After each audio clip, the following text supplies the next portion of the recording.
হারিয়ে গেছে, আমি কি ছেলে করে দেবো নাকি?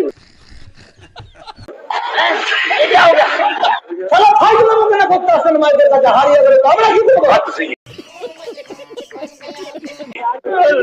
তাদেরকে শুলিতে ছড়িয়ে দেবো, নানান কথা বলছে।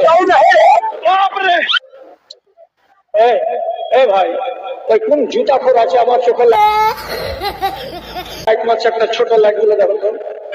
এই চোখে যদি লাইট লাগে তো চোখের জ্যোতি শেষ হয়ে যাবে। আপনারা বাবারে তার কাছে এই জঘন্য লাইটটা আছে, দেখ না রে। চোখটা এখন ছানা ছানা ঘোরা করতে লাগলো, চোখে ছায়া হতে লাগলো। কে চোখে এরকম করে তোমরা লাইট মারছো, ওই বিষাক্ত লাইট গুলো? মুখ দেখিয়ে এমনি গালি বাহির হয়। বাপরে! এখন তো আমার ইচ্ছা করছে যে কথাটা বলি, যে এই ছেলেটা রোববার হয়েছিল না সোমবার হয়েছিল।